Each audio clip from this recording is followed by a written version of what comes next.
Michelin, Motion for Life.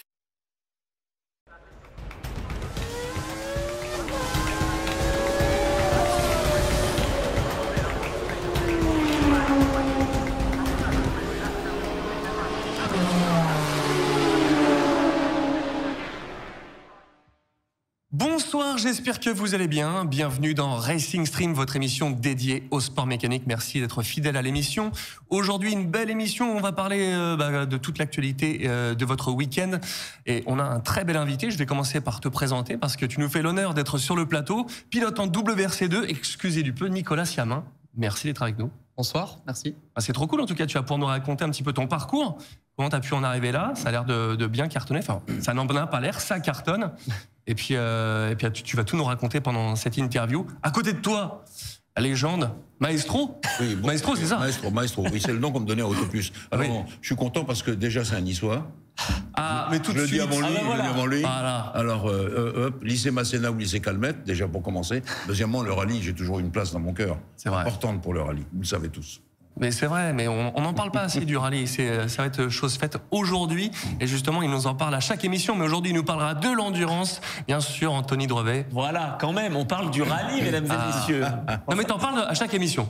En tout cas, j'essaye. Je me bats pour parler de Rovanpera, Ogier, etc. C'est vrai. Il a un surnom maintenant. Ah, qui ça, Anthony? Le camionneur.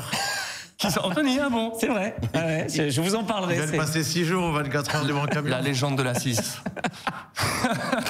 mais franchement, moi, j'avais pas roulé, mais j'avais vu les 24 heures camion. C'était un vrai beau spectacle. Et tu vas tout nous raconter. C'est génial encore ça. C'était un beau spectacle et c'est encore un beau spectacle. C'est vrai? Ouais. Bon, tu nous raconteras ça juste après. Mais avant, bien sûr, la légende de la moto. Rémi, comment ça va, Rémi? Ça va, Donald? Écoute, Il descend à peine de sel. c'est vrai? T'as sorti ton cuir. Forza Italia. Ah, c'est vrai, c'est vrai. Bon, on pourra pas en dire autant des Ferrari, hein, mon cher Jean-Louis, au Japon. On en très peu d'ailleurs, très peu. On les a pas beaucoup vus à Je suis triste. Suzuka. Mais tu sais quoi?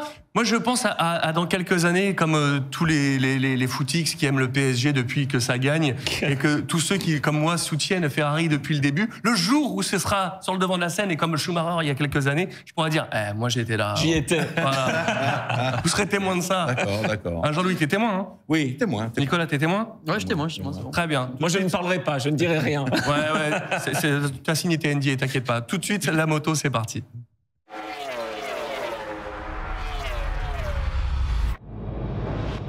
Bon, on va commencer par la page moto GP, mon cher Rémi. Le retour d'un Français sur le podium, ça y est, c'est Quartararo, ça va mieux. Voilà, ça va mieux. Comme par hasard, c'était une nouvelle piste. Hein. On y est déjà allé en voiture, Jean-Louis me l'a expliqué, Oui. mais en moto, c'était une grande première en Inde. Première course le samedi un petit peu repoussée à cause de la pluie. Et le dimanche, donc la bonne surprise, Fabio Quartararo sur le podium.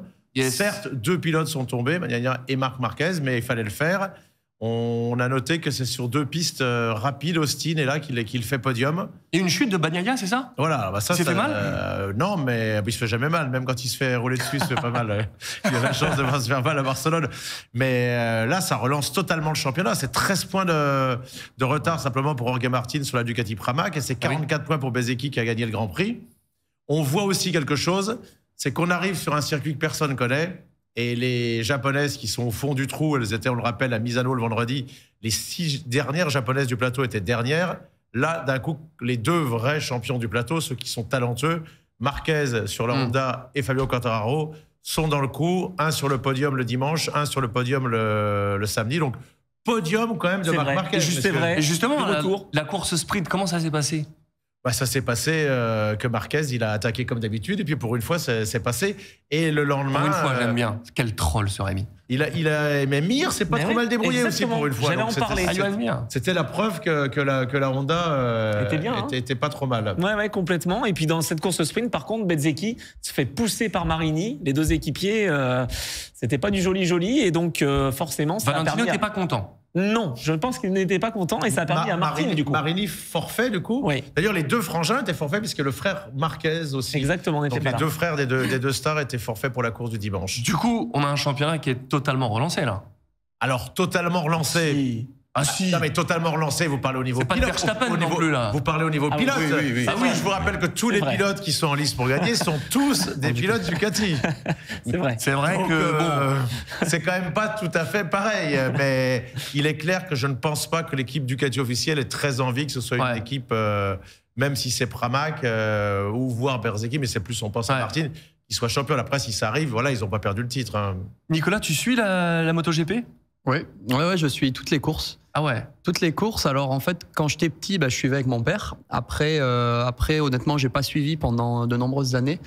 Je crois que j'ai suivi jusqu'à 2006. Après, j'ai plus suivi jusqu'à 2020, je pense. Jusqu'à 2006 Mais tu pouvais t'arrêter. À 2006, je venais de naître, hein, de presque. Nicky Hayden. Oui, c'est ça, je l'ai vu. Ouais. Valencia. Je suis d'accord. Non, Ah, après, c'était depuis 2020, effectivement, je suis revenu à suivre et je suis vraiment tout, quoi. Et quand je peux pas regarder en live parce que je suis pas chez moi, je regarde en replay et je suis aussi le Superbike, donc commente Rémi. Un vrai passionné. Et, Ah, ça, c'est voilà, bien. je suis allé au Bol d'Or il y a 2 semaines. Il y a une semaine même, peut-être, je sais T'es plus. dispo les lundis soirs à 19h, c'est ça? Je suis allé au Bol d'Or. Est-ce qu'il y avait beaucoup de public ou pas? Moi, je l'ai pas Bon, vu. il y avait du En public, c'était, Oui. j'ai eu les chiffres, c'était correct. C'était correct. Le vendredi, il n'y avait pas beaucoup de monde dans les tribunes, par contre. Mais c'est pas le Mans. C'est Si pas je le me Mans. souviens bien, la première fois qu'on est à Shanghai en Chine, il y avait pas Oui, grand monde non c'est plus. vrai, hein. c'est vrai, c'est vrai. Non, mais je voulais savoir parce qu'en Inde, il y a beaucoup de 2 roues. Et peut-être Ouais. que ça aurait amené du public en plus. Alors Quand, en Indonésie aussi, il y a beaucoup de monde. Et Ouais. les premières fois, en Malaisie, quand on était à Sepang, parce qu'avant on allait à Septoul, il n'y avait pas Oui. grand monde. Hein. Ah oui. Et à la fin, c'était un vrai succès populaire. Hein. Il y a- D'accord. ça a mis beaucoup de temps à ce qu'il y ait du monde. Mais Et il est comment ce circuit d'ailleurs? alors le circuit, on va plutôt demander à Jean-Louis qui le connaît Bien, mieux que très, moi. beau tu le connais très mieux beau circuit. Oui, Ouais. je- Parce que lui, il y allait. Ah oui, 2 fois en F1. Très beau circuit. Longue ligne droite. Oui, hein. des longues lignes droites, mais des très belles courbes. Je ne parle pas, c'est Schumacher qui parle là. Très belles courbes, avec ce qu'il aime beaucoup, et ce que certains pilotes aiment beaucoup, différentes manières d'aborder les courbes. Et ça, il y a certaines stars qui aiment beaucoup ça. C'est un peu le cas de Suzuka aussi, d'ailleurs. Et moi, j'avais trouvé l'ambiance, le dimanche, il y avait des dizaines de milliers de spectateurs, et quand ils ont fait défiler le championnat du monde de cricket, le champion du monde de cricket, qui en Inde, c'est le sport, hein, Ouais, c'est le numéro 1. Ouais. et Schumacher a une plus belle ovation. J'ai cru que Non. Non. l'énorme tribune, vous avez vu la tribune qu'il y a devant? Il y a 30 000 places. J'ai cru qu'il Après, allait d'un tomber autre sur la côté, tête. ceux qui viennent, qui se déplacent sur le circuit, ils viennent plutôt pour la moto ou pour la voiture. Oui, que c'est ça, pour le c'est ça, cricket. c'est ça, exactement. Voilà. Bon. C'est sûr. Très beau circuit. Ah ouais, Un bah, peu usé, mais très beau circuit. D'accord. Bon, du coup, on en a parlé, le protégé de Valentino Rossi, il a survolé le week-end. Il n'y a même plus de débat. Il aurait dû. Bezeki, il aurait dû, puisqu'il s'est fait percuter par son coéquipier. Après, il gagne le 2e Grand Prix. Mais le vainqueur moral du week-end, c'est encore une fois Jorge Martin. Ouais. Ouais, mais justement, il n'y a pas une histoire de stratégie. Il n'a pas mis un médium, les autres étaient entendre. C'était pas lui, peut-être? Alors là, j'en sais absolument Non, rien. ils sont partis entendre parce qu'en fait, il était prévu qu'on parte en médium. Et c'est ça, il y avait un des pilotes qui est seul parti en La médium température au était début. plus Ouais. basse que prévu en fait. Et donc du coup, ils ont pu se permettre sur 21 tours de prendre des tendres alors que c'était pas forcément le choix numéro 1. D'accord. Ah ouais, mais c'est vrai que là-dessus, ça se joue tellement. Enfin voilà, sur des tendres, des médiums, c'est un truc. Moi, de ce fou, qui quoi. m'a marqué, c'est quand même alors déjà le retour de Marquez, parce que Ouais. ça fait plaisir, et surtout le dépassement à l'intérieur là de Bagnaia juste avant qu'il tombe. Il prend tous les risques, c'est assez dingue. Il est leader du championnat. Je comprends pas pourquoi il prend tous ces risques. Et du coup, quelques tours plus tard ou quelques virages plus tard, il tombe. Ouais, c'est les risques du métier, comme on dit. Après, il est beaucoup Donald. tombé l'année dernière Oui, aussi, c'est vrai. Bagnaia, et ça n'avait pas empêché Pecco, alors qu'il avait eu plus de 90 points de retard à Assen, d'aller battre C'est Fabio vrai. Quartararo. Oui, Jean-Louis. Je me suis fait enguirlander à cause de ces deux-là. C'est vrai? Comment Parce ça que dans la dernière émission, Ouais. on n'a pas parlé de Pedrosa Ah, à si. Barcelone. Non, si, on si, en si, a si. parlé. C'est La pas- fois c'est pas d'avant. la dernière. C'est le pilote d'essai, absolument. Oui, c'est et là qui a où- fait 4e. Tu n'étais pas là, oui, c'est non, l'émission, non, tu t'étais n'étais pas pas là, là. Jean-Louis. Ah Si, bon, si, on en a d'accord. parlé. Je me suis fait Ah bah non. enguirlander quand même. Et Pedrosa. Alors, quand même. Et donc, il est pilote d'essai, il a fait une course formidable. Et oui, bien. 2 à fois Misano ou 4e. à Barcelone À Misano. À Misano, d'accord. 2 Bon, fois voilà. 4e. À cause de vous. Non, à cause de nous. Je m'en On en a souviendrai, parlé. je m'en souviendrai à bientôt. Il nous en veut pour un truc qu'on n'a pas Tu peux fait. dérocher, C'est ça, hein. tu peux dérocher, on en a Il y a parlé. les replays tous Bon, disponibles. d'accord. Ouais. attention, mais on voit bien que tu veux tirer sur l'autre côté du ring. Là. Attention, Alors qu'on est tout mignon. On te surveille. Mais oui, bien sûr. Passons maintenant au Superbike. C'était en Aragon. Justement, les qualifications avec la domination des Ducati, la chute de Danilo Petrucci, l'exploit de Jonathan Arias, c'était non-stop, quoi. Alors, les Ça lui Ducati, kiffait. on était parti pour avoir un triplé Ducati peut-être. Manque de peau, Petrucci qui a gagné en MotoGP, il s'est raté, il est tombé très très tôt dans la qualification, il a tout gâché. Ouais. Dommage parce qu'il a fait une course sensationnelle en course 1. Après ça, dans la course sprint, il n'a pas pu remonter, il a fallu remonter dans les 9 premiers pour avoir une belle qualification parce que la course sprint Tissot du matin, elle détermine la grille de départ de la course de l'après-midi. Il n'y est pas arrivé, donc du coup, il a gâché ses 3 courses. Et puis l'exploit quand même de Jonathan Rea qui a réussi à aller chercher la pole position, mais quand on regarde les stats, à l'époque, il aurait même de meilleurs stats si Chas Davis, un Gallois, lui prenait quelques victoires de temps en temps. Il en avait gagné 7, le Gallois, avec Ducati. Mais Jonathan Rea, c'était déjà 9 victoires avant ce week-end en Superbike à Aragon. Et là, la pole est logique. Après, il a tout essayé pour la victoire. C'était pas jouable. Ah, il s'est bien battu quand même, mais la victoire est venue quand même encore une fois à Ducati. Voilà, mais un petit peu comme Pecco Bagnaia qui a été à la faute en Inde. Chute de Alvaro Bautista dans la course 1. Il remonte comme un malade, il a été trop gourmand. On comptait le nombre de pilotes qu'il allait remonter avec Philippe. Et il me disait, il va peut-être pas être dans les points. Je dis si. Et à la fin, il a voulu essayer d'en passer 2. Et on ne double pas comme ça Loris Baz. Il a passé Loris Baz. Voilà. Donc il est tombé une deuxième fois. Donc il a reperdu 25 points. Et malgré ses 2 victoires du dimanche, du coup, il est arrivé avec 57 points d'avance sur Toprak Razgatoglu, le pilote Yamaha. Il n'en a plus que 47. Alors que c'était un circuit où il devait écraser Toprak. Toprak, il n'y a que 3 circuits au monde du calendrier où il n'a jamais gagné. Et celui-là en fait partie. D'accord. Donc le championnat bien relancé. Moi, j'ai une question à te poser. Tu m'as fait rêver aux commentaires, comme d'habitude, Rémi. Tu as parlé de Christian Saron dans la chute de Bautista. Oui, Lui parce aussi, que ça Christian, s'accroche. Ouais. Christian, quand il tombait, il ne lâchait jamais la machine. Ce qui avait... Alors, ça n'a pas été le cas pour Bautista, mais lui, un jour, il faudrait qu'on l'invite, et qu'il vous montre ses mains. Le médecin lui avait dit, tu ne pourras plus jamais te servir de tes mains. Et comme il est tellement têtu, mais il a les mains, c'est horrible. Parce qu'il ne lâchait jamais. Donc, Et Marquez fait ça la main était dessous. Il y a des pilotes qui lâchent tout de suite. Lui, Genre pour embrayer, pour repartir. Mais même Marquez l'a fait aussi en Inde. Oui, Il est tombé, il est resté accroché pour essayer de repartir le plus vite possible. Alors, ça dépend des chutes. Si c'est pas trop rapide, tu gagnes du temps plutôt que de courir. On voit les pilotes courir de plus en plus vite pour récupérer leur machine. C'est un délire. C'est un délire. C'est amusant, ça, oui, c'est vrai. Du coup, on a eu une victoire surprise de Michael Ruben Rinaldi, c'est ça? Voilà, il s'est fait virer. Alors, on va dire, elle est écartée parce que Serafino Fazzi a dit c'était comme mon fils, mais c'était plus possible, c'était plus tenable. Ça faisait 2 saisons que ça se voyait comme le nez au milieu de la figure, quoi. Quand t'es coéquipier ça va être le problème d'ailleurs l'année prochaine du nouveau coéquipier d'Alvaro Bautista. C'est-à-dire que là, il y en a un seul qui sait la faire marcher vraiment sur toutes les pistes, c'est Bautista. Et là, il n'avait pas gagné du coup, il est viré et il a gagné la course. On aurait dit quand Bautista est tombé, ça l'a boosté pour revenir sur Jonathan Rea, sur la Kawasaki, sur la Yamaha. Alors peut-être qu'il y serait arrivé quand même, mais il savait très bien qu'il n'aurait pas gagné la course, probablement, parce qu'il y avait Bautista devant qui était parti loin devant. Et là, le fait que le leader soit tombé, et il a quand même fait 3e aussi de la course du lendemain, la course longue, donc il a marqué 41 points, c'est son meilleur week-end, et comme il est en train de chercher un guidon, parce qu'il a le même agent que... J'ai oublié. Que Flute, alors, que Scott Redding, il a Michael Bartolemi. Et Michael Bartolemi a proposé, par exemple, Rinaldi au GMT 94. Et j'ai discuté cet arbitre avec Chris Oggio qui me disait pourquoi pas. Tiens, d'ailleurs, Philippe a beaucoup dit, c'était le message qu'on lui envoyait, que Loris Baz cherchait à rerouler dans le championnat américain.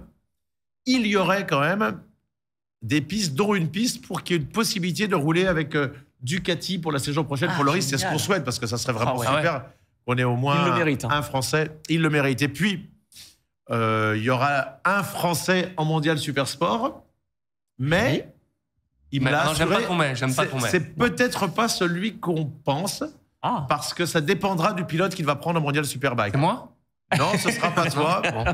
Mais le pilote français Dieu nous en préserve. sera soit Valentin Debise, qui a fait 2 super podiums à Magny-Cours, mais qui là a fait 7 et 10, ou le jeune Johan Gimbert. Ah oui, c'est vrai. C'est vrai, on en a parlé justement. Voilà, mais on le saura pas le week-end prochain. Peut-être le lundi pour le prochain Racing Stream, il devrait peut-être nous annoncer ça le lundi. Pas le dimanche de Portimao en tout cas. Apparemment, il va faire une annonce mondiale en disant je serai en exclu dans Racing Stream. Ah oui, on pourrait ça. Je vous ai pas dit qu'il allait l'annoncer, que ça serait tombé à 19h, entre 19h et 20h. Il peut venir là pour l'annoncer. T'as des choses, une exclu mondiale à nous donner, Nicolas? Non, malheureusement, non. Oh, Je connais Andy Verdoya, mais après, non, voilà, j'ai pas d'infos. Très bien.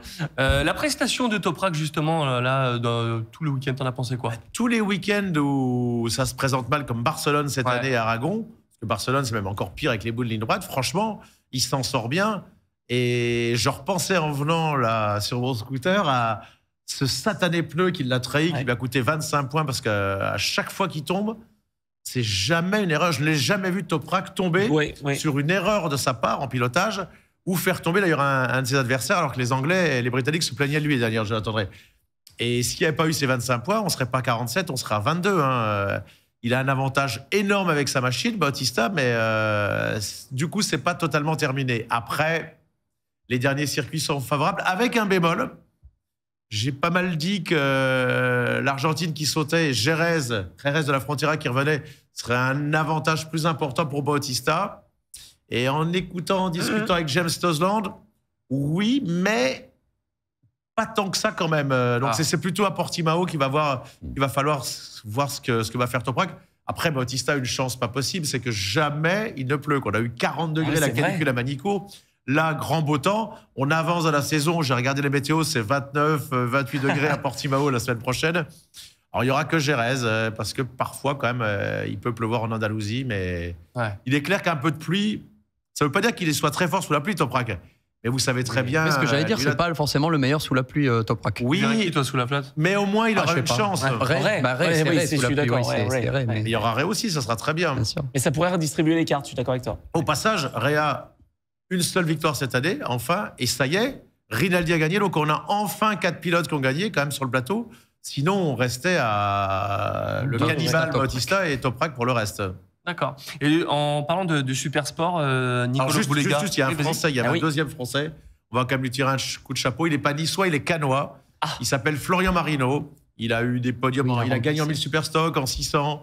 C'est un garçon qu'on aime beaucoup, il a que 30 ans. Il jouait le titre face à Toprak Razgatoglu et Rinaldi en 1000 Superstock à l'époque. Il s'est blessé et il avait fait un seul week-end de Superbike en Argentine où il avait fait 11e et s'était cassé la jambe le lendemain. Ben là, le niveau est beaucoup plus fort, il nous a dit. À l'époque, il avait fini 11e à 40 secondes. Là, il a fait 16e à 28 secondes. Pour vous dire comment le niveau de Superbike est monté. On l'a vu vraiment à Manicourt. De toute façon, déjà, pour rentrer à la place des 3 meilleurs mondiaux, c'est quasiment injouable, quoi. Et il avait la Kawa, qui est pas la Kawa, qui n'est pas la meilleure moto. Mais, alors, ce qui l'embêtait, c'est que, forcément, je l'attendrais tellement fort en Aragon que la comparaison. Mais mine de rien, il remplaçait Alex Love que pour une course, il m'a dit, parce que là, Love est tellement dur au mal qu'il va rerouler sans doute à Portimao. Et il a fait 15e, il a pris 1 point en battant des bons pilotes dans la deuxième course. Donc, bravo Florian Marino. Je suis d'accord. Et il est en endurance actuellement chez KM 99. Voilà. Okay. Et il pourrait changer de crèmerie et retourner, on verra peut-être chez les Verts. Ok. Intéressant. Et oui, du coup, je te disais, par rapport au titre de champion du monde Supersport, avec la Ducat et Nicolas Boulega, c'est... Là, quand il n'a pas de pépin, la Bautista, il est parti devant, c'est tranquille. En plus, Manzi, il est tellement chaud bouillant, il a absolument voulu gagner une place, il a fait une erreur, il a réussi à repartir, à marquer 5 points, mais avec 85 points d'avance, normalement, il va être champion, même peut-être dès le samedi de Portimao. D'accord, ouais. Donc c'est fait en Supersport. Tout à fait. Voilà. Et avant de clôturer cette page moto, Valentin Debise, donc du coup, après ses premiers podiums à Manicourt, l'impact sur le championnat du monde Supersport, du coup, ça, tu vois comment? Son impact à lui, il a fait ce qu'il pouvait. Hein. J'avais dit en début de saison, on pronostique qu'il ferait 2 ou 3 podiums. Il en a 2. Il a été malheureusement malade. Il n'a pas pu rouler sur le circuit de Donington. Je crois qu'il lui convenait. Voilà. Il y avait Most et Donington où il pouvait faire fort. Il était pas bien. Et du coup, il a fait 2 podiums vraiment comme surprise à Manicourt. On ne pensait pas qu'il allait faire 2e et 3e. Gagné, vu le niveau qu'il y a en ce moment. Ouais, c'est dur. Avec Boulega qui est intouchable, avec Manzi, avec les MV Agusta. Pour le deuxième week-end, les MV Agusta, comme à Barcelone, ont remarché très fort. Il y a vraiment des circuits, elles ont tellement de moteurs que c'est injouable. Donc avec tout ça, franchement, on était au téléphone il y a quelques minutes avec Christophe Guyot. S'il refait un podium sur les 4 dernières courses, il aura rempli son contrat. D'accord. Avant de fermer cette page moto, mon cher Anthony, on n'avait plus le temps la semaine dernière de vous montrer un dernier magnéto. Je te laisse le présenter. Exactement. Je m'étais engagé auprès de Laurent Berthe et de toute l'équipe Team 202 en endurance. C'était au Bol d'Or. J'ai eu l'occasion de rencontrer Florent Paré et on va parler moto, mais moto police. Eh oui, parce que ils sont engagés dans la course. Les pompiers, les policiers, toujours. C'est vrai, exactement. Mais c'est vrai. les pompiers, autant les pompiers sont pas vraiment au guidon, c'est l'équipe de la famille Morin qui s'en occupe. Là, ce sont vraiment des policiers. Donc, tu avais promis à des policiers de diffuser quelque chose et tu ne l'as pas fait. Non, mais je le fais maintenant. Voilà. Je veux pas péter aux jumelles, je comprends mieux. On va pouvoir sortir tranquillement du studio. Exactement. Parce qu'on va laisser la parole à Florent. Donc, c'est pour ça. Exactement. Allez, c'est parti, on écoute ça. Explique-nous un petit peu la genèse de ce projet Team 202 avec le fameux numéro 22. 22, voilà les policiers, c'est ça ? Ah oui, c'est exactement ça. C'était un petit rappel par rapport à la police. On a la chance à la police d'avoir un club moto qui est national, qui regroupe des centaines et des centaines de motards. Et du coup, en 2018, on s'est dit qu'on voulait faire le championnat complet. Donc, on a créé l'équipe avec des motards de la police, des policiers et des amis. J'organise beaucoup d'opérations de sécurité routière, en particulier dans la Loire et les départements limitrophes, à destination des motards de tous âges, des jeunes qui font du cyclo, et on utilise beaucoup la moto de course. Alors je vois le logo Yamaha. Est-ce qu'il y a eu un partenariat spécifique? Comment s'explique le choix de Yamaha? Alors Yamaha, historiquement, on a toujours eu de bonnes relations. À l'époque déjà, quand on roulait en rallye routier, en championnat de France, quand on a fait les mototours pendant des années, on avait d'excellentes relations avec Yamaha qui nous soutenait. Ça s'est ressenti aussi au travers du métier, parce qu'on roule en Yamaha 13.5 JR depuis des années, depuis qu'elle est sortie. Et puis ça s'est naturellement, ça a continué naturellement quand on a voulu s'inscrire en championnat du monde.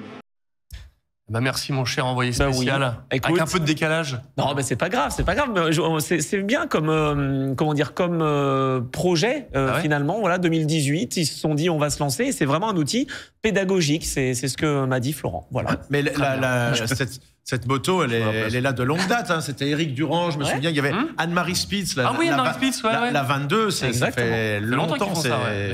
Je vais rappeler une anecdote. Au Paris-Dakar, il y avait un gendarme qui s'appelait Raymond Loiseau, qui courait sur BM, qui marchait bien. Hein, c'est pas le cuisinier. Non, ça, c'est Bernard. Il faisait pas les temps d'Oriol, mais enfin, il marchait derrière. Et un jour, il a failli tomber en panne d'essence. Il trouve un jerrycan, il met de l'essence, et il y avait autour de lui une multitude. Et là, la phrase terrible lui a échappé. Circuler, il n'y a rien à voir. Il y a trop de monde.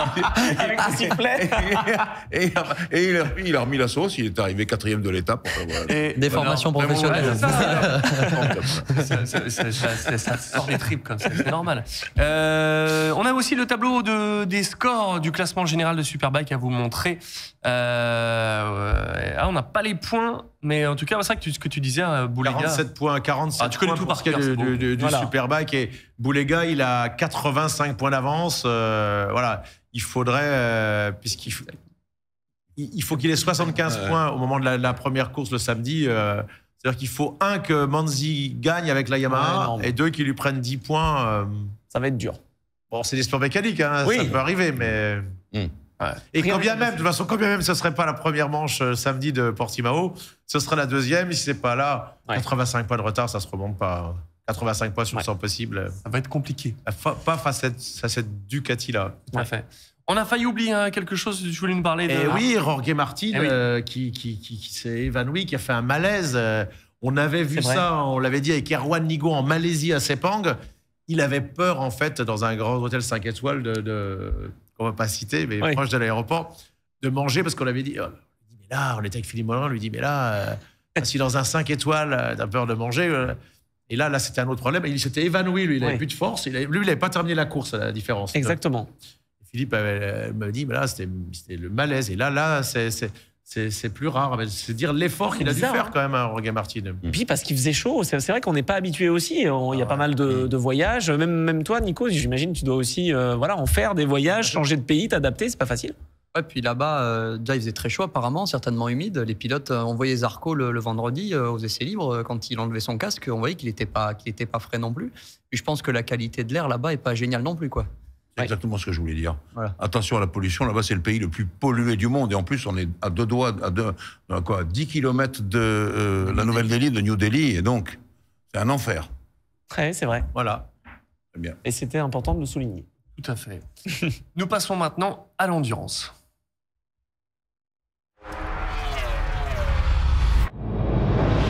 On le disait au sommaire, Anthony, tu étais aux 24 heures camion. Oui. Ça se passe au Mans. Si ça c'est toujours pareil, c'est toujours plusieurs courses sprint dans la journée. C'est toujours pareil. Exactement. L'endurance, en fait, elle vient du fait que ça dure quand même 2 jours et qu'on a des grosses amplitudes horaires. Mais ça n'existe pas en camion, encore en tout cas, une course d'endurance camion. Parce que y a un problème de toute façon au niveau de la mécanique. On pourrait pas entretenir les freins comme il faut parce que en camion, on arrose les freins pour éviter qu'ils ne surchauffent trop. On a 200 litres d'eau par course de 30 minutes. Mais du coup, ça s'est jamais fait du tout, les 24 heures de camion? Non. Si, je veux dire, en endurance, comme ça, il y a 25 ans. Depuis, c'est 81, la première édition. Et en fait, il n'y a jamais eu vraiment de course d'endurance. Et justement, je te coupe, excuse-moi, mais il y a toujours eu la parade dès le début. Ah, ça, c'est génial. 24 heures. Ça, c'est génial. En fait, je vais même le dire, alors je suis désolé, mais il y a beaucoup de personnes là. Il y avait 80 000 personnes là, quand même. C'est le 3e événement sur le circuit du Mans. Hein. Il y a les autos, il y a le Grand Prix moto. Sérieux? Et il y a les camions. Je veux dire, l'endurance moto et tout le reste, c'est derrière. Les camions font 80 000 personnes. Alors, je remarque que ce sont que des camions américains. Avant, il y avait Volvo. Il y a un peu de tout. Là, il y a que des Peterbilt. Oui, non, mais là, c'est le début. 230, Jean-Louis. 230 camions. Là, on a un extrait. Je vais te raconter, après j'en ai conduit un.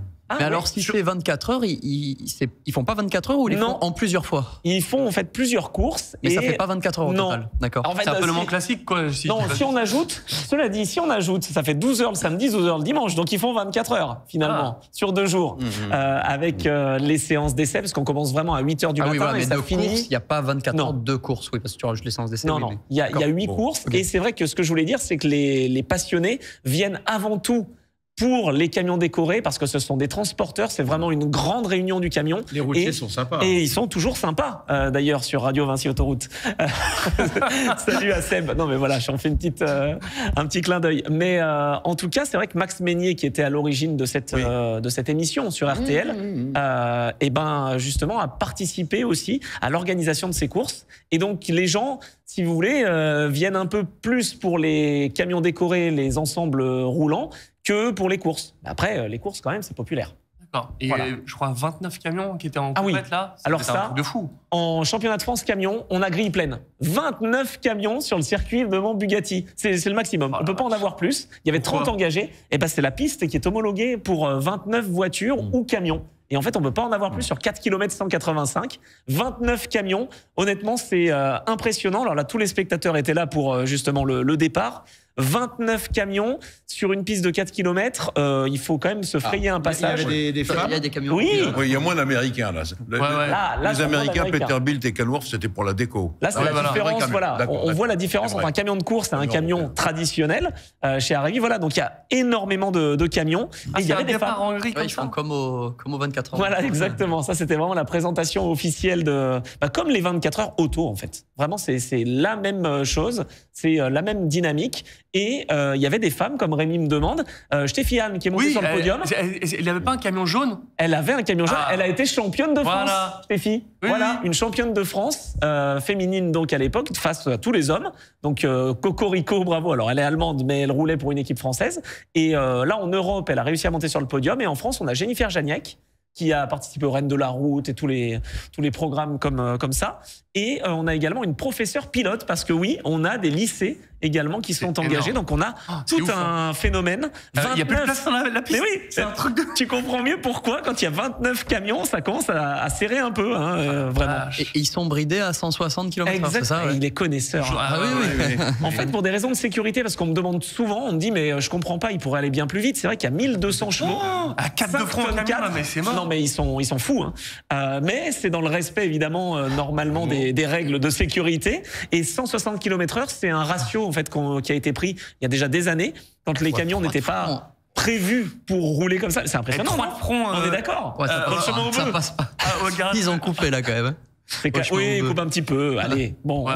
on prévoit quelques. Et les pénalités s'il marche sur Oui, le verre. exactement. Et ouais, non, c'est vrai, tu fais bien de le dire parce qu'il y a vraiment de grosses pénalités quand on est un tout petit peu trop optimiste. Mais c'est vrai que 1200 chevaux pour 5 tonnes 4, on pourrait aller bien plus vite. Au Brésil, ils vont jusqu'à 230, 300 km/h. Le problème, oui, d'accord, sauf que quand ils se retournent, les grands circuits. Ouais. et puis quand ils se retournent, c'est dangereux. Donc là, en France, on veut pas prendre le risque, ni en Europe, et donc c'est limité à 160. D'accord. Ça te plairait, toi après, je te Non, laisse non, la parole, non, mon cher je- Jean-Louis, je t'en prie. de tester une course en wildcard. T'es le bienvenu.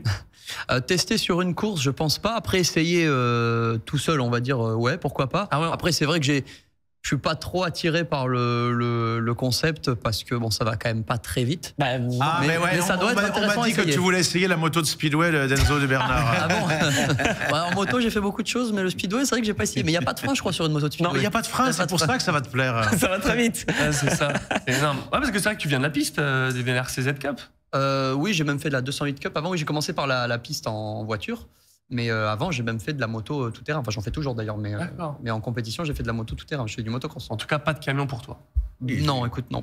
Il fait comme Sébastien Loeb et quelques autres, il dit « Ah, mais je suis tombé devant chez moi, etc. » Alors, Oui, dans oui. motocross, Ah, non, je suis bien sûr, on sûr, dit rien. bien sûr. On les Alors, connaît. non, je Bah, vais C'était vous dire cassé que... c'était l'épaule ou je sais plus en enduro, oui. Ouais. En 2008, j'ai 2006. essayé un camion. Ah bon? Non. Oui, au Mans, bien sûr, j'ai essayé ça. Alors, le plus compliqué, c'est La direction vitesse très précise.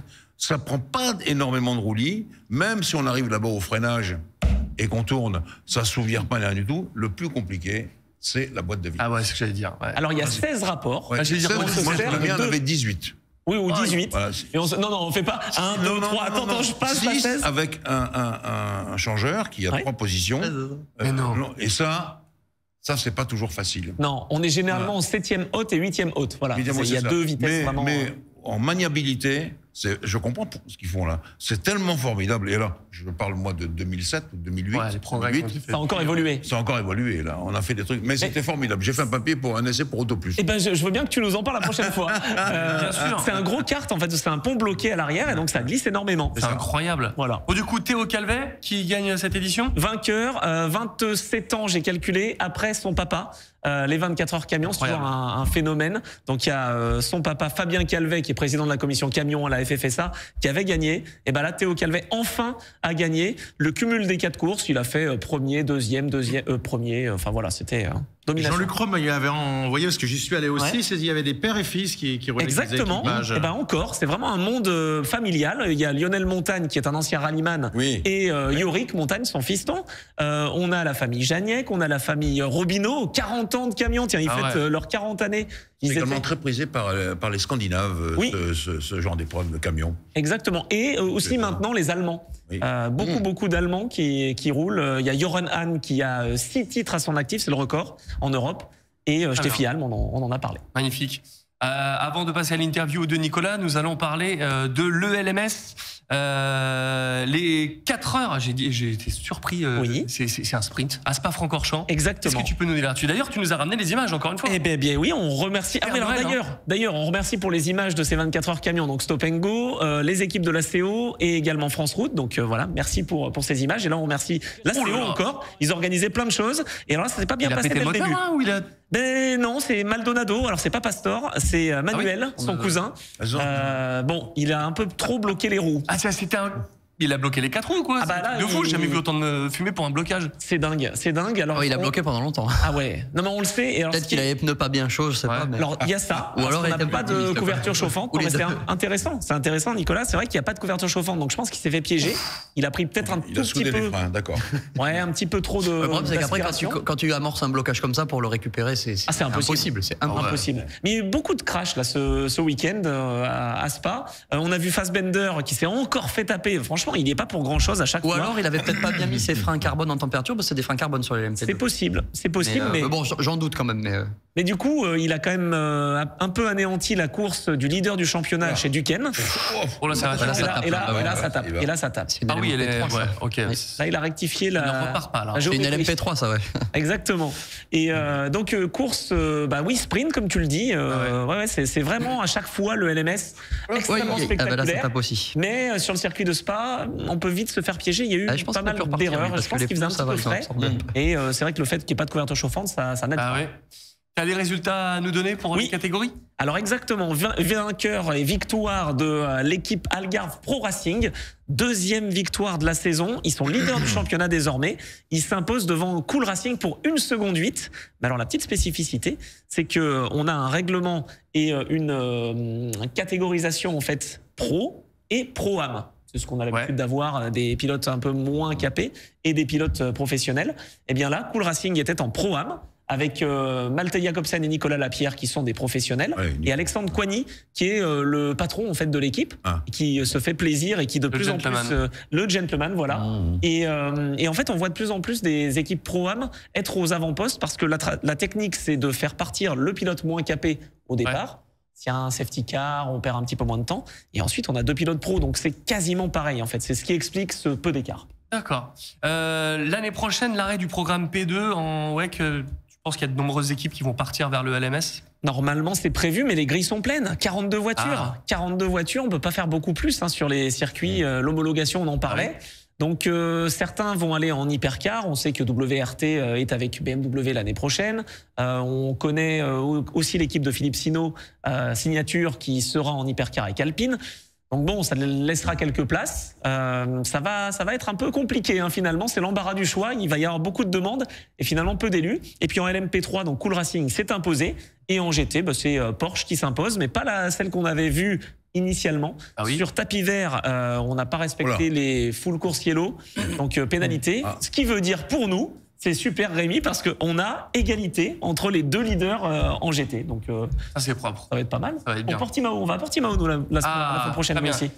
L'eau est un peu fraîche. C'est pas possible. T'imagines? Mais il y a la moto avec. Non, c'est pas la semaine prochaine. Non. On y vient le 22 et 23 octobre. Ça sera rigolo. On peut avoir des idées, mettre des motos et des voitures, ça se fait ou pas? Alors une anecdote en tout cas, quand on y est arrivé avec Philippe Debarle pour commenter le premier mondial Superbike, parce qu'à l'époque ils ont essayé avant de faire voiture ou autre chose de MotoGP, c'était le mondial Superbike.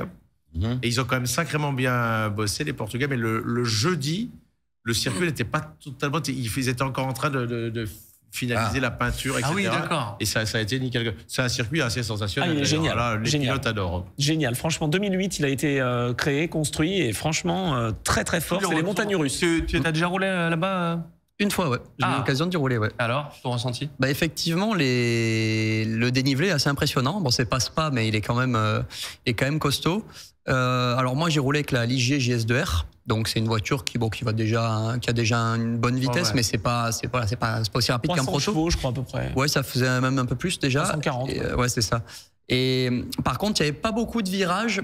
De vrais virages en fait, avec cette voiture-là en tout cas. Donc c'était des virages. Il y a beaucoup de virages qui passaient à fond assez facilement, mais il y avait quelques virages intéressants, notamment le dernier, le long droite en plus qui fait une bosse. Donc la voiture délaisse, ou les motos ça doit être pareil.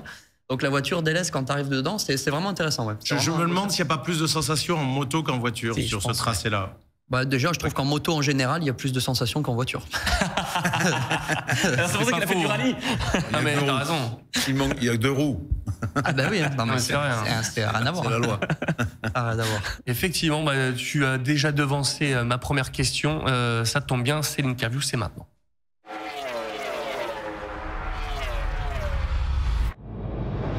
Du coup, nous allons parler maintenant de ta carrière, de comment t'en es arrivé là. Je le disais, est-ce que tu peux nous dire comment tu as commencé dans le rallye et ce qui t'a donné envie de te lancer dans cette aventure? Parce qu'on le disait, tu viens de la RCZ Cup, un pistard, et t'es parti en rallye. C'est étonnant. Alors, comme on est dans une émission qui parle un peu de tous les sports mécaniques, déjà, je vais dire qu'à la base, je viens de la moto quand même. Puisque mon père, il faisait du trial à haut niveau, donc on a... Plusieurs titres, je crois. Il a été vice-champion d'Europe. Ah oui. Donc il m'a mis sur une moto, donc un Piwi comme un peu tous les motards, à 5 ans. C'est bien. Voilà, il m'a fait essayer le trial, il m'a fait essayer le motocross, on va dire, et puis j'ai préféré le motocross, donc j'ai fait du 4 ans de championnat. Attends, mais ton oncle est également sacrément impliqué dans le Oui, en trial, oui, même dans la moto, on va dire, avec la marque de casque qu'il gère, avec Chouet, voilà, Pascal Couturier. Voilà. Donc oui, c'est une famille de trialistes quand même, et de motos. Ils t'en veulent pas? Quoi? Non, ça va. Mon père, il aime autant la voiture que la moto, donc lui, c'est sûr qu'il ne laisse pas de m'en vouloir. Non, mais Voilà, donc il m'a mis sur un petit oui à 5 ans. Finalement, j'ai bien aimé le motocross, donc j'en ai fait pendant 4 ans. Je fais le championnat de France mini-hiver et le championnat de Ligue de Provence. Mini-hiver, c'est longtemps que j'avais pas entendu ça. Voilà. Et bon, j'étais pas incroyable. Hein. En championnat de France, je devais être à peu près 15e. Championnat de Ligue, je devais être entre 3 et 5. Bon, tu vois le gabarit que j'ai maintenant. Imagine quand j'avais 10 ans, il y en a, ils étaient comme toi déjà, donc c'était pas évident de lutter. T'étais trop fluet, c'est ça, parce que le motocross, il faut avoir des bras. Alors après, tu vois des mecs comme Prado, maintenant, il est pas impressionnant, mais bon, oui, c'est sûr que ça m'a vraiment pas avantagé. Et puis en course, j'étais pas très à l'aise, tu vois, j'étais quand même un peu. Voilà, j'étais vraiment pas très à l'aise. Je me suis blessé, bon, ça c'est normal en motocross. Donc au bout d'un moment, j'en ai eu marre, donc j'ai arrêté. Et j'ai toujours continué, j'en fais encore aujourd'hui, du trial pour le plaisir. J'aimerais bien refaire du cross en loisir, mais c'est trop risqué. Ah ouais. Le trial, il y a quand même beaucoup moins de risques. Je dis pas qu'il n'y en a pas, mais il y en a quand même beaucoup moins. Donc voilà, et puis après, j'ai eu envie de faire de l'automobile. De par mon père qui lui adorait le rallye, donc notamment, et tout ça, il m'a emmené au Grand Prix de Monaco aussi quand j'étais petit. Donc du coup, bah, ouais, j'ai commencé par le circuit à 16 ans parce que pour faire du rallye en France, en tout cas, il faut le permis. Donc à 16 ans, on peut pas. Ah oui, c'est vrai. Donc c'est pour ça que j'ai commencé par le circuit. Donc j'ai fait les rencontres Peugeot Sport avec la 208 Racing Cup. J'ai gagné classement junior donc cette année-là. Ce qui était sympa, c'est qu'on faisait je faisais à la fois le sprint le samedi et l'endurance le dimanche. Donc c'est des courses de 6 heures. La deuxième année, j'ai fait. C'est cool, ça fait beaucoup de roulage. Ah oui, ça faisait énormément de roulage et c'était une formule très peu chère. Donc c'est ça qui était intéressant. Et il y avait, la voiture allait vraiment pas vite. Par contre, elle était très sympa à conduire et voilà, tout le monde avait la même. Donc ça faisait des très belles bagarres. Même en sprint, on finissait des fois, en endurance, pardon, on finissait à quelques secondes. Ah ouais. Donc c'était vraiment sympa. Après la deuxième année, j'ai fait donc la RCZ Cup. Je fais 4e au général et premier junior. Et j'ai fait la 208 Cup en endurance. Et là, on a gagné le championnat avec mon coéquipier qui est aussi le patron de l'équipe. Et après, je suis parti en rallye donc, parce que j'ai eu 18 ans. Donc 2016. 2016, exactement. C'est assez incroyable, ça. Enfin non, pas incroyable, pardon. Ce que je veux dire, c'est généralement quand on fait de la piste, après on a envie d'y rester. Ben oui. Et tout d'un coup, c'est parce que t'es niçois, ça. Non, je le dis tout fort. Il a toujours voulu faire rallye, en fait. C'est pas ça, oui. Et puis il y a l'arrière. Non, et puis il y a l'arrière-pays. C'est sûr que le Monte Carlo, je l'ai vu quelques fois quand j'étais. Alors, une parenthèse. Gilles Villeneuve. Gilles Villeneuve, c'est le seul pilote de F1 qui m'a demandé le parcours je lui ai donné le roadbook du rallye Monte-Carlo. Il allait effrayer les populations là-bas dans Peracava et machin. Alors bien entendu en plein été, et donc en plus c'était plus grave. Sur route ouverte. Je referme la parenthèse. Donc, non mais en fait moi l'idée dès le début c'était de faire du rallye. C'est juste qu'on s'est dit, vu que j'ai que 16 ans, j'ai pas le permis pour faire simple. Si on peut rouler ailleurs, c'est toujours bien de le faire. Après, il y a des pays d'Europe de l'Est où on peut rouler sans permis, comme l'a fait Rovanperä, qui a commencé à 13 ans, par exemple. En Angleterre aussi, 17 ans, je crois, non Angleterre, 17 ans, mais Rovanperä, il a commencé à 13 ans en Estonie, je crois, ou en Lituanie, ou en Lettonie, enfin, je sais plus, voilà, un de ces trois-là. Donc, voilà, je suis parti en rallye, j'ai fait le Drive DMAC Fiesta Trophy, donc en championnat du monde, qui était la formule de promotion de M-Sport, avec les petites Fiesta R2, et l'année d'après, c'est devenu le championnat du monde junior. C'est redevenu le championnat du monde junior. Donc, j'ai fait ça. Je termine 2e du championnat avec une victoire en Finlande, ce qui était, honnêtement, pour une 2e saison de rallye, j'assume de le dire, c'était un exploit. Mais globalement, tu vas vite dans ta carrière. Mais après, c'est devenu un peu plus compliqué. Bon, déjà, ça coûte plus cher, beaucoup plus cher, parce qu'après, je suis passé donc dans la catégorie supérieure, le WRC2, et j'ai malheureusement jamais eu les moyens de faire une saison complète en WRC2. Donc, j'ai fait un peu de championnat de France, un peu de championnat du monde chaque année. Et j'ai souvent été rapide sur les rallyes asphalte en WRC2, mais il y a toujours un truc qui a fait que j'ai pas pu aller au bout. Problème mécanique ou sortie de route. J'ai gagné 6 courses en championnat de France. Je vais essayer d'en gagner 7e ce week-end. Oui, parce qu'il y a le Cœur de France qui arrive là. Voilà. Et puis voilà, après le problème c'est qu'aussi sur la terre, malheureusement, j'ai pas pu rouler beaucoup depuis que je suis passé en 4 roues motrices. Ce qui fait que maintenant j'ai un gros déficit entre l'asphalte ou... Tu le sens ? Ah oui. Déjà, c'est pas naturel. Quand je roule sur la terre, quand je roulais en junior, je roulais autant dans les deux surfaces, donc j'étais à l'aise, autant à l'aise dans l'une que dans l'autre. En plus, je préfère la terre. Mais maintenant, il y a un gros décalage. Cette année, j'ai fait la Sardaigne et la Finlande et je l'ai clairement vu. Déjà, bon, en termes de performance, j'étais vraiment beaucoup plus loin. Mais même, c'est moins naturel. Donc, il faut que j'arrive à rouler plus, mais c'est pas évident. Donc, j'ai fait l'année dernière une campagne complète en championnat de France. J'avais pas le budget pour faire plus. J'ai fait 3e. J'aurais pu faire 2e. Oui, j'ai eu un point de Bonato. Un point de Johan Bonato, qui d'habitude, lui, est champion, mais c'est pas lui qui a gagné l'année dernière. J'ai eu 2 abandons mécaniques, donc j'aurais pu terminer 2e. Premier, non, le premier était trop loin, Quentin Giordano. Mais t'as fait quand même des exploits. Enfin, moi, je sais que... Pour moi, il y a 2 exploits, on va dire, que j'ai fait. C'est la victoire en Finlande, en junior, et la victoire, effectivement, avec l'Alpine au rallye d'Antibes. Voilà, ça effectivement, je suis le seul à avoir Antibes. gagné avec une Alpine. Ça fait 46 ans qu'une Alpine n'avait pas gagné en championnat. Voilà. Voilà. Et surtout, c'était Antibes. faut le Et c'était dire. le premier avec la voiture, enfin le seul que j'ai fait d'ailleurs avec. Et il y avait un petit déficit quand même, faut le dire, avec ta voiture par rapport aux autres voitures. Ouais, alors c'était un rallye qui convenait très bien à c'était le rallye d'Antibes, hein, donc chez moi, qui convenait très bien à l'Alpine parce que il y a pas de bosse, enfin c'est assez plat, parce que l'Alpine a très peu de débattement par rapport aux voitures Rallye 2 que j'ai habituellement. Par contre, elle est plus légère et plus puissante, et en plus il y a un peu plus d'aéro, donc ça m'a quand même bien aidé. D'accord. Mais effectivement, ça c'était vraiment un super week-end quoi. Et ça en plus ça a fait ça a bien fait parler parce que ça c'est pas arrivé depuis. Et Alpine en France c'est une marque mythique. Oui, Voilà, bien sûr. bien sûr. Mais la voiture, c'est vrai que voilà, c'est Signatech qui l'a développée, enfin Signature. La voiture est fantastique. Voilà, il faut le dire. T'as même roulé d'ailleurs, je fais une petite parenthèse, mais en Alpine Cup justement. Oui, alors suite à ma victoire justement au rallye d'Antibes, Signatech m'a invité à faire la voiture VIP à Zandvoort, donc pour l'Alpine Cup l'année dernière. Il y a Julien Febro qui a roulé notamment dans cette voiture. Oui, c'est vrai. Voilà. Tout à fait. Donc, il y a une voiture sympa, il a fait 300 chevaux, c'est une vraie voiture de course. Et donc, je suis arrivé à Zandvoort, je connaissais pas le circuit qui est très très beau d'ailleurs, qui est très très beau avec du beau relief et tout. Pas beaucoup de dégagement, mais bon, quand tu fais du rallye, ça va, c'est pas trop grave. et donc, alors j'ai gagné la deuxième course. Oui. Et la première course, alors j'ai eu dans une bataille. T'aurais dû la gagner. J'aurais dû la gagner parce qu'il restait un tour et j'étais en tête avec 2 secondes, je crois. Et j'ai le turbo qui a lâché. Donc j'aurais pu gagner les 2 courses, c'est dommage. Mais j'en ai gagné au moins une, c'est déjà Il pas s'est mal. pas fait des amis hein, parce qu'il arrive et il plie Ça, tout. ça arrive quand le wildcard qui arrive et qui plie tout Ah, le ils monde. étaient pas contents, ouais. Aux deuxième course, ils étaient pas contents. Et alors la première, je vais le raconter, c'était drôle.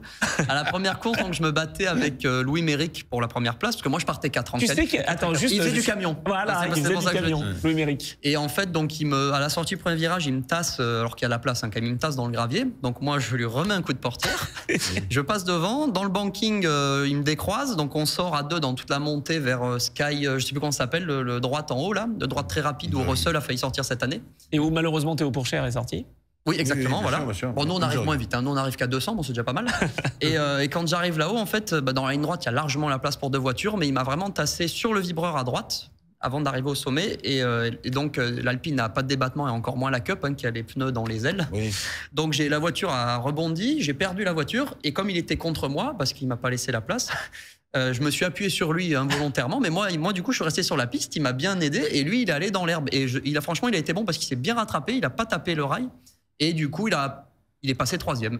Et moi là j'ai dit c'est bon, j'ai 2 secondes d'avance, il me reste 2 tours et puis j'ai turbo qui a cassé. Ça c'était la première. Ah ouais, dur. Ça c'était la première course. Mais non, c'était cool d'arriver. Ah ouais. Voilà, je suis plus un pilote de rallye que de circuit, mais j'en fais quand même presque tous les ans.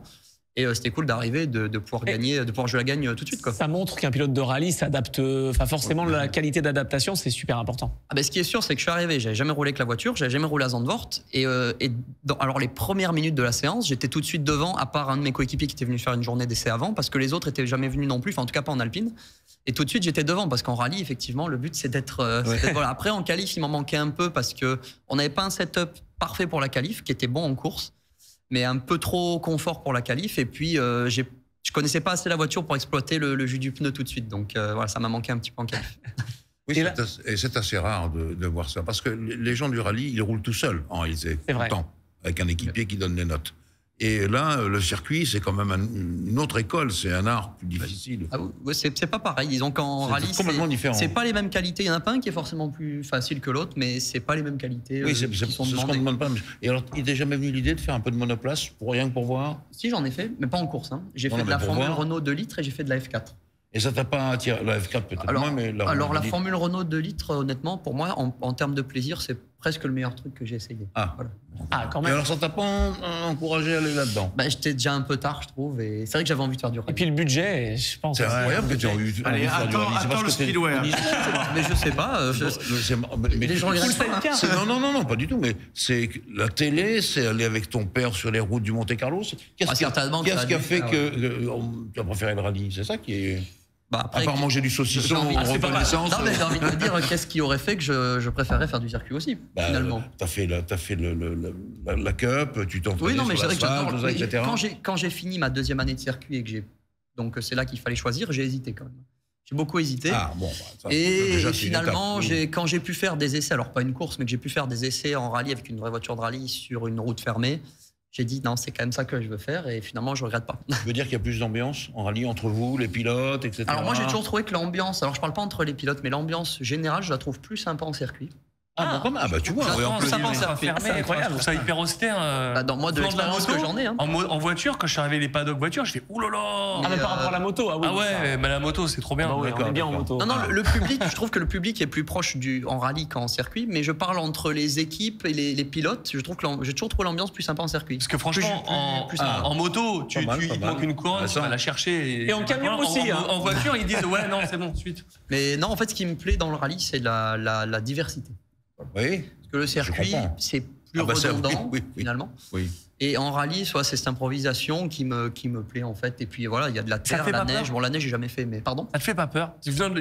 Au circuit, on sait. En circuit, sûr que t'as pas peur. Tu pilotes, tu freines à la moindre tâche, tu la connais, tu sais que c'est à la tâche sur le côté, tu freines. En rallye, t'improvises chaque virage. Honnêtement, il y a des moments où, par exemple, quand t'es à. Parce qu'en rallye, on prend pas des vitesses de pointe énormes par rapport au circuit, mais on prend, on va dire 200, on va dire. Maxi. Oui, tranquille. Oui, entre les arbres. Quand t'es à 200, des fois, quand t'es à 200, justement, entre les arbres, même si t'es en ligne droite, tu te dis là, si j'ai moindre problème, quand même. Même en spécial, voilà, ça m'arrive de penser ça. Honnêtement, ça m'arrive de penser. Mais voilà, c'est ça. Si ce que veut de l'adrénaline, il n'y a pas que le speedway. Tu vas aller faire le Tourist Trophy à moto. C'est ça. En sidecar, on va le présenter. En sidecar, en plus, tiens. Tourist Trophy en sidecar. Ah oui, c'est ça. Le pilote. Donald, tu veux pas qu'on voit un peu les sensations qu'il a T'as des images de. J'ai des images et on va écouter Yannick Roche. C'est magnifique. Vas-y. Pas mal. Regarde ça. Alors ça, c'est l'an dernier avec la Hyundai, ouais. Voilà, maintenant tu roules chez Volkswagen. Je roule avec une Volkswagen. Ah oui, chez Sarrazin. Ça, c'est le rallye du Var. Ouais. Le Var, ah oui. On est au pays finalement. 40 mètres. Droite trop plus court, mini reste léger sale. Et droite à fond court, milieu, fini ciel, 30 mètres derrière. Gauche 5 plus reste tenir, fini droite 10 000 on monte, fini ciel. Et droite 6 courto, fini gauche IMREP. As dans droite 5 plus reste tenir. Sur gauche 6 plus 30 mètres, gauche 6 court ras, 40 mètres. Attention, ciel, 40 mètres derrière dans 3 moins 8 court ras. Attention, ciel, 40 mètres derrière dans 3 moins 8 court ras. Et en gauche 5 plus mi court ras, risque soleil après. 120 mètres. 120 mètres monte au panneau, attention, droite de 5 plus court, 30 mètres derrière. Vous avez entendu le soleil là? Léger de suite, oui. soleil. Il l'a dans les yeux le soleil. Voilà. Ça c'est les ouvreurs et nous en recours on essaye de le noter si on passe à peu près à la même heure que le passager. Ah ouais, mais attends, tu vois suffisamment là? C'est dingue. Oui, ben, j'y vois quand même mieux que ce que ça donne la caméra, mais oui, j'ai quand même un angle plus large en réalité. Oui. 64 ferme léger, sur gauche 32 plus race ferme, 32 plus race ferme, 50 mètres. C'est franchement impressionnant. Mais franchement, autant je comprends comment on fait pour aller vite en circuit, autant en rallye, je ne comprends pas. Enfin, c'est lunaire. C'est-à-dire que si tu veux aller vite, selon moi, hein, tu vas vite, et puis tu te prends un virage et puis tu te prends un mur. Mais ta vie bascule en 2 secondes en rallye. En circuit, bon, ça reste dangereux, mais c'est entre guillemets plus safe, quoi. Ouais, je suis d'accord, mais c'est ça qui me plaît. Mais moi, ce qui m'épate le plus, c'est... J'ai déjà monté d'ailleurs des motos avec Dario Marchetti, mais surtout avec les voitures en MotoGP ou en Grand Prix. Il faut être complètement maso pour être copilote, en revanche. Je suis d'accord avec toi, ouais. C'est ce que je dis souvent. Passer son temps à lire des notes, de trucs, de 30, on salue. Parce que t'en as des sensations, parce que toi, tu sais ce que tu fais, mais le copilote, le gars subit quand même. Alors justement, c'est une discussion que j'ai eue souvent avec mon copilote. En tout cas mon copilote actuel, c'est déjà quel plaisir tu prends. Voilà, ça c'est la question. Finalement, la route, il la voit pas trop. Et non, en plus, il la regarde de moins en moins, il m'a dit. Lui, il est très grand, donc il arrive à la voir, mais c'est juste qu'il il lit et il préfère rester dans. En fait, ils se servent du baquet, tu sais, de savoir s'ils ont passé le virage ou pas. Ils se servent beaucoup de temps. T'as que des grands copilotes, dis donc. Thibaut Delahaye, pareil. C'est vrai, Thibaut, il est à la même taille que. Alors, il t'a répondu quoi? C'est quoi son plaisir? Il m'a dit les sensations, quand même. C'est vrai que dans le baquet, en plus, c'est vrai qu'ils sont très bas, comme tu dis, les copilotes. C'est vrai que t'as quand même beaucoup. Moi, je suis déjà monté quelques fois en passager, bon, pas beaucoup, et qu'avec des très bons. C'est vrai que t'as un gros retour. Et il me dit, et puis aussi c'est la compétition quoi qui me plaît. Et quand je lui dis t'es complètement malade d'être copilote, il me dit mais de toute façon toi t'es complètement malade d'être pilote. Donc, c'est pas faux. Alors, mais bon, c'est pas complètement faux, mais bon c'est sûr que je pourrais jamais être copilote, jamais de la vie. J'ai une théorie qui n'est pas de moi d'ailleurs, qui est d'un ancien navigateur qui disait un coéquipier, ça ne peut pas faire vraiment gagner un rallye, mais ça peut le faire perdre. Et là, quand même, la responsabilité. quand tu te trompes d'une ligne. Ça m'est arrivé une fois, je suis sorti de la route. Parce que, voilà, exactement, ce que ça peut donner, c'est dramatique. C'est ça. Alors moi, justement, pareil, ça c'est une discussion que j'ai eue souvent avec mon copilote, parce qu'il y a des copilotes justement qui aiment bien dire, nous, on est très important. Mon copilote, lui, considère que c'est 30%. Voilà, le pilote. Et moi je suis assez d'accord avec lui. Alors c'est pas du tout péjoratif ce que je dis, parce que c'est quand même ce qu'ils font déjà, c'est très courageux, et c'est un métier très difficile parce qu'il n'y a pas que annoncer les notes dans la voiture, ils ont toute une logistique et un timing à gérer. Lui il passe pour préparer un rallye de championnat du monde qui est plus long, hein, il met 3 jours, voilà, pour te donner une idée, juste pour préparer le rallye. Donc c'est très compliqué, mais effectivement des copilotes, tu vois, quand tu prends des mecs comme Sébastien Loeb, quand ils changent de copilote, ou enfin voilà, tous les grands pilotes, quand ils changent de copilote, finalement, ça change pas forcément le résultat. Non, mais alors, tu vois, j'en ai parlé avec Julien Gracia, et ça change pas forcément le résultat, mais ça peut quand même changer un peu l'atmosphère dans la voiture. Ah non, mais ça, c'est sûr. Et ça, c'est sûr. Tu vois, fait, Daniel Elena était excellent sur la diction, par exemple. Ah oui, bien sûr. La logistique aussi. Hein. Plus la logistique aussi, dont il a parlé. Et alors, Julien m'explique. Julien, là-dessus, il est incroyable, comme mon copilote d'ailleurs. Il est exceptionnel. Il a des classeurs, etc. par rallye, et il peut te ressortir le Mexique 2014. Quoi. Enfin, c'est hallucinant. Oui, parce qu'après, les notes, tu t'en resserres, c'est quand même un avantage que de tout reprendre.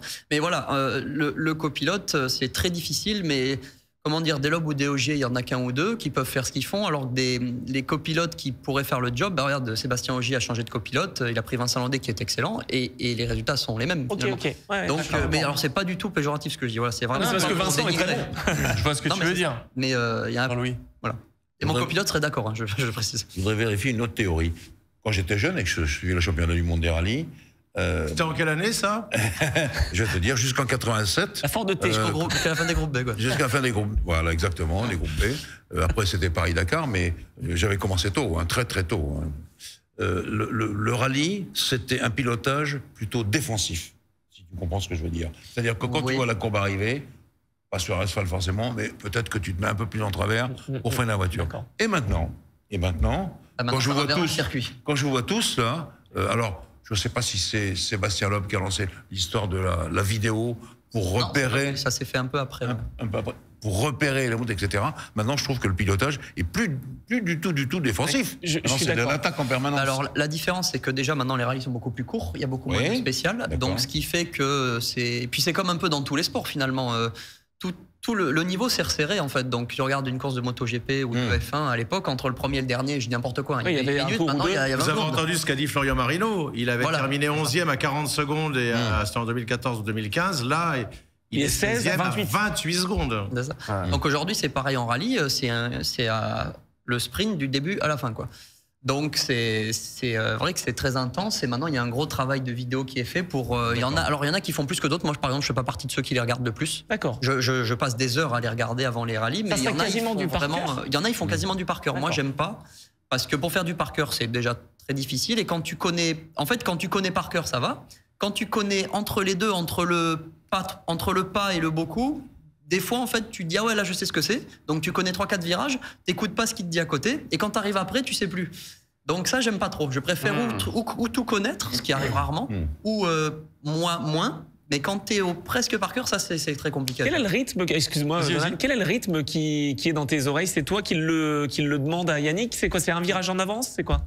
Alors, par exemple, tu prends Julien Garcia, il avait 2 virages d'avance. Ouais. Mais si tu prends la plupart des pilotes, c'est un virage d'avance. Après, en fait, ça dépend de ce qui arrive derrière. Si tu as un gros ralentissement, il faut être prévenu avant. Si le rythme reste le même, il y a moins besoin de prendre de l'avance. Donc après, oui, c'est déjà chaque copilote a un peu son rythme à lui. Et après, le pilote lui demande aussi de s'adapter un peu, quoi. Mais c'est dur, hein, c'est très dur pour eux aussi. Moi, des fois, d'ailleurs, on l'entend dans la vidéo qu'on a vue. Oui, tu je lui dis attends. C'est ça. J'ai pas entendu. Je pas dit attends. Et on pourrait discuter des heures sur ça, parce que c'est vraiment passionnant. Et encore une fois, merci d'être venu. Sur cette saison, en ce moment, en WRC2, là, tu le disais, tu roulais sur une Volkswagen. Tu fais le championnat de France en WRC2. Il te reste des courses. Qu'est-ce que tu vas faire et qu'est-ce qu'on peut souhaiter pour la fin de saison? Alors cette année, j'ai fait un programme mix, donc un peu de championnat de France, un peu de championnat du monde, parce que j'ai pas le budget pour faire tout le championnat du monde. Et le championnat de France, disons que déjà tu roules que sur l'asphalte, parce qu'il y a un autre championnat de France, le championnat de France terre, mais c'est séparé. Ah d'accord. Et le championnat de France, malheureusement, ça t'ouvre pas vraiment des portes pour le championnat du monde. Donc si tu veux essayer de faire quelque chose, il faut être présent au championnat du monde. Donc c'est pour ça que j'ai fait un peu les deux. Donc là, il me reste ce week-end le championnat de France au Rallye Cœur de France. D'accord. À Vendôme. Et puis ensuite, il me reste une épreuve de championnat du monde dans un mois qui est le rallye d'Europe centrale, qui est un nouveau rallye. Qui n'a jamais été fait. Ce qui est pour moi bien parce que comme je fais pas toutes les courses, je suis pas désavantagé par la connaissance du terrain.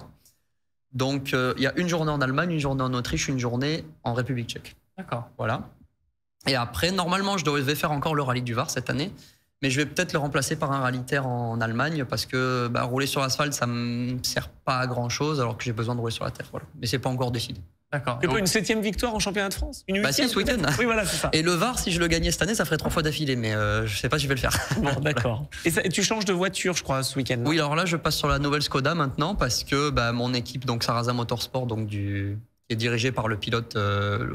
Pilote quand même assez connu, lui Stéphane aussi. Sarrazin. F1 rallye, voilà, c'est incroyable. F1 rallye Un de mes endurance. copains. Ouais. Donc il a acheté cette voiture il y a quelques mois et donc lui il avait les Volkswagen Polo, il a récupéré cette Skoda et on a fait un comparatif l'autre jour, la semaine dernière pardon, sur la même base avec les deux voitures et on a décidé de choisir la Skoda qui est plus récente, qui était un petit peu plus performante mais il y a quand même un peu de travail mais je pense que voilà c'était le bon choix à faire.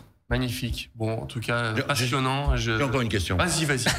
C'est pour toi. Il te faut combien pour faire un mondial l'an prochain? Alors c'est simple. Disons que vraiment le prix plein pot dans une. N'hésite pas. J'hésite pas, dans une top équipe en WRC2, une course de championnat du monde, c'est 100 000 euros. Ah ouais. D'accord. Donc si tu en faire 10. Voilà, c'est ça. Ah bien. Et il faut en faire 8 en WRC2, donc ça fait à peu près 800 000 euros. Et si tu la casses, à chaque fois, c'est 17 000 euros de franchise. Ah ouais, quand même. Ah ouais. Non mais et la logistique est pas comprise. C'est-à-dire que tu dois aussi te déplacer, tu dois aussi. Là, je mets un peu tout. J'ai un peu tout mis dans le calcul, quoi. D'accord. Eh bien, tu restes avec nous, mais c'est le moment où Jean-Louis va nous parler de ce qui s'est passé à Je me suis régalé. Si comme vous, si comme moi, vous êtes levé le matin en faisant merde, mais c'est vrai, fallait se lever ce matin. Il va pouvoir tout nous raconter, c'est la F1.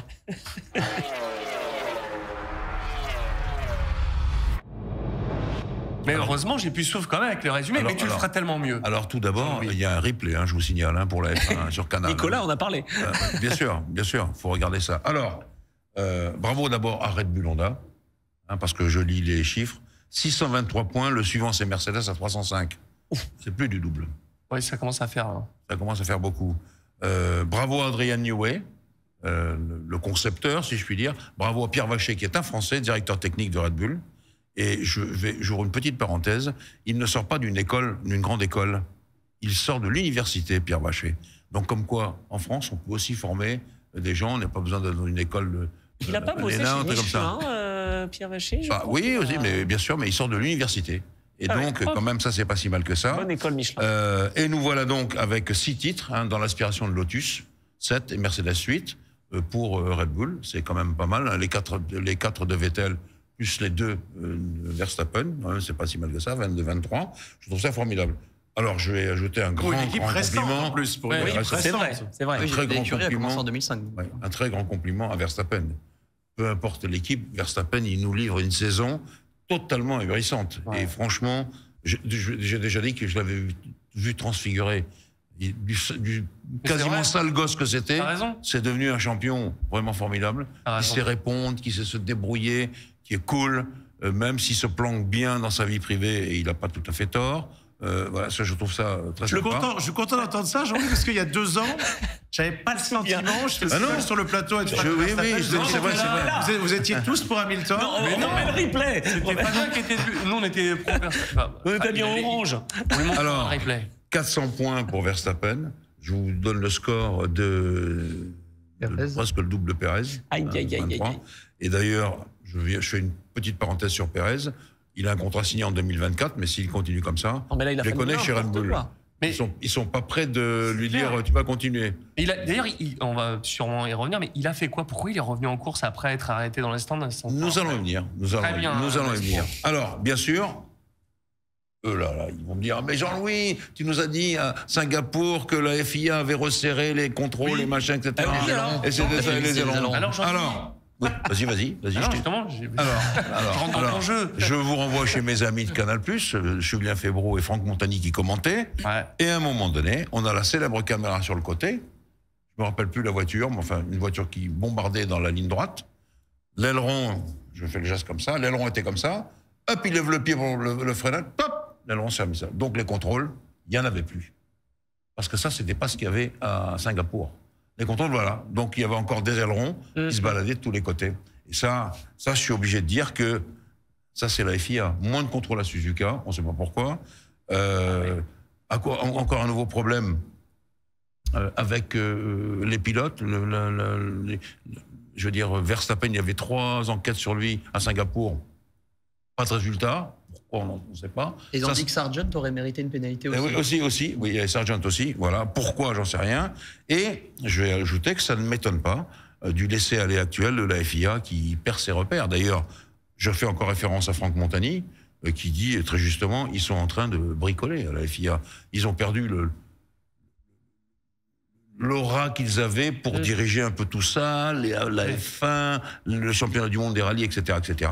Alors, je rajoutais qu'il y a une grande administration qui est à Paris, qui tient la boutique, mais autour, c'est devenu un peu n'importe quoi.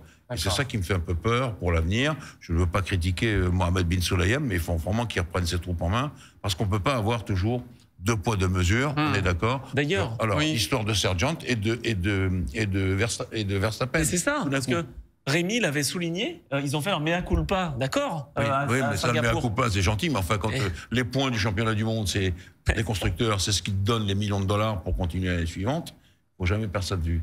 Il y a un autre... Au moins, ils ont fait leur mea culpa. Il me semble pas avoir vu jusqu'à maintenant la FIM faire un mea culpa. Non, mais MotoGP, ils se sont plaints aussi en début d'année. Bien sûr. De l'inconstance des... D'ailleurs, ils ont raison, des pénalités ou pas, d'ailleurs. On a commenté une course, il y a un Italien, Mirko Genai, en 300. Ça part un restart 5 tours à Aragon. Et on découvre que le gars, ils lui ont donné 2 longues laps. C'était au moins 5 secondes. Donc là, bon, bah, il est doué pourtant, c'était injouable. Il a dû faire 2 longues laps en 5 tours de course. Oui, ça c'est... Bon. Bon, je vais raconter encore autre chose. Vous me permettez de parler de Pérez. Pourquoi Pérez est reparti? Parce qu'il était sous la sanction d'une pénalité à la course prochaine. Et donc, quand ils ont redémarré, c'était pour ça. Et il a abandonné, et la sanction était terminée. Attendez, j'ai pas fini. Ça, c'était bien joué. Oui, c'était bien joué. Ouais. Non, c'était très bien joué de la part de Red Bull. Excusez-moi, il y a encore un vide juridique du côté de la FIA. Mais oui, c'est fou. Bah, merci. Oui, parce qu'en fait, il purge sa peine alors qu'il a 5 tours de retard, et puis la fin prochaine.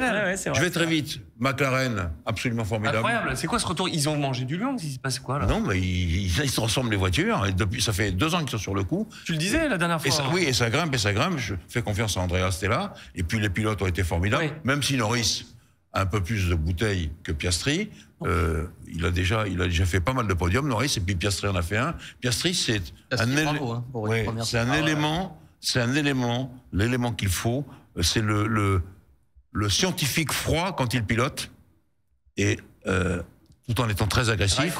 Ouais, alors qu'à l'intérieur de l'équipe, c'est un calme. Il n'y a pas un mot au-dessus de l'autre. J'ai parlé à Stella, il me dit, c'est le bébé, il est dans un coin, il dit pas un mot de travers. Et donc voilà, c'est pas quelqu'un qui gueule chez Spargaro alors. Est-ce que vous avez vu la colère qu'il a pris?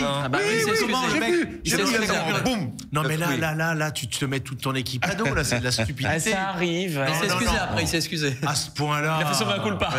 Il a fait. C'est vrai que c'était violent. Encore 2 mots très rapides. Je veux juste. Non, mais Jean-Louis, je reprends moi aussi Franck Montagny. En fait, je crois vraiment, et je crois qu'Adrien Tambay aussi le disait, le duo de pilotes de McLaren, c'est peut-être un des plus homogènes. Oui, absolument. Franchement, c'est peut-être ça aussi. Il y en avait un point à l'époque, déjà. À l'époque, il y avait Sainz, non? Moi, je pense que Piastri-Norris, c'est plus fort que Sainz-Norris. Mais enfin bon. Je termine rapidement. Lewis Hamilton parlant à George Russell dans la cour de récré, va jouer dans ton préau. Ah oui, c'était impressionnant ça. Oui, voilà, c'est ça. Et puis je terminerai sur les chicailles entre alpines. Quand on se bat, rends-moi la place et ne la rend pas, etc. C'était quoi l'idée? J'ai pas compris pourquoi. Parce qu'au départ, tu sais, quand il y a une voiture... Pardon, je te tutoie. Oh non, quand il y a une voiture plus rapide avec des pneus plus frais, tu sais qu'Ocon a crevé tout de suite et donc on a changé les pneus. Tandis que, comment dirais-je... Pierre était lancé vraiment. On le laisse passer pour aller chercher éventuellement Alonso. D'accord. Avec le fait qu'il doit rendre la place. Mais quand on lui a dit de rendre la place, en réalité, il n'a rien compris, il n'a pas compris cette histoire-là. Et donc il dit, mais enfin, j'étais devant, j'étais plus rapide, et maintenant, je dois rendre la place. Et tout ce pataquès pour la 9e et la 10e place. Donc je voudrais que les chicayas s'arrêtent un peu, excusez-moi de parler arabe un peu, les chicayas s'arrêtent, parce que franchement, tant que Bruno Famin n'aura pas pris un gourdin pour taper là-dessus, sur tout le monde, ça va pas fonctionner, ça. Ça on va peut pas un laisser... peu mieux, non? Ça va Non, ça va un peu mieux. On peut pas. Tu sais bien qu'on peut pas laisser. Vous venez de parler de Piastri et de Norris. C'est vrai L'ambiance, l'entente entre les deux pilotes. On peut pas laisser une entente entre deux pilotes se détériorer comme ça. Et Hamilton Russell, c'est pas le même problème? Oui, mais enfin là, on a 7 fois champion du monde.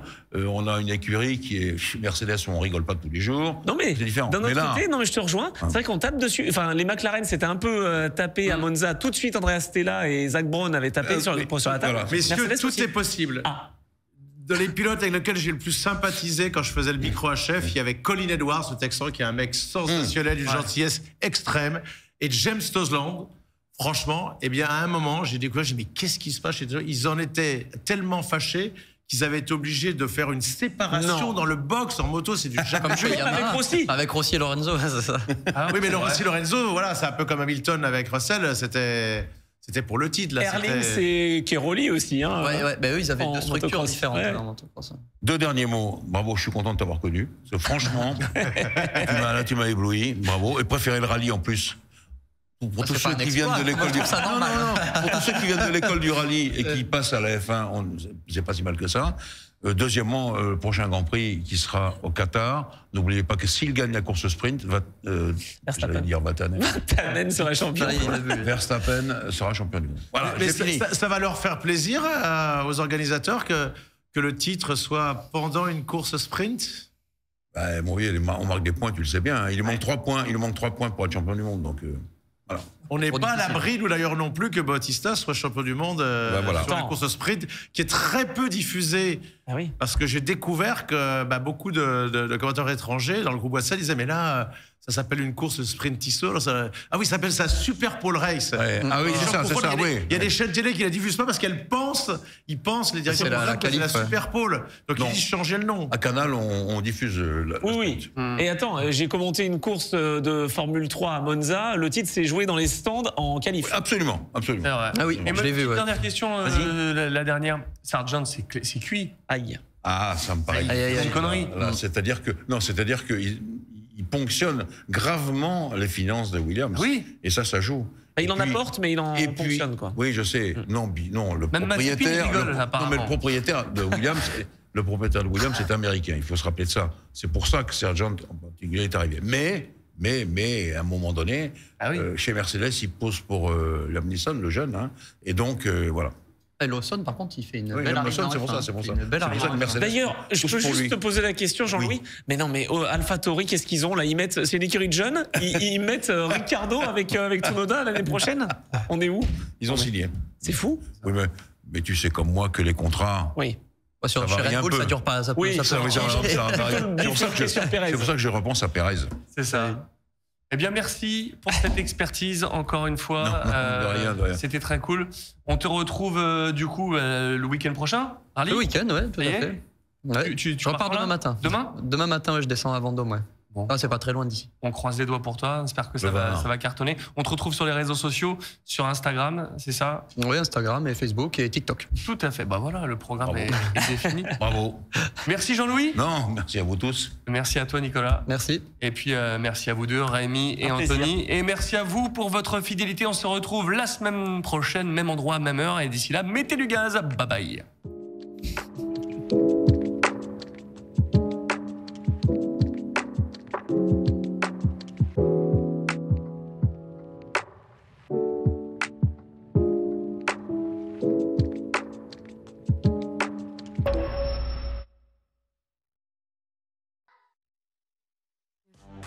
Michelin, Motion for Life.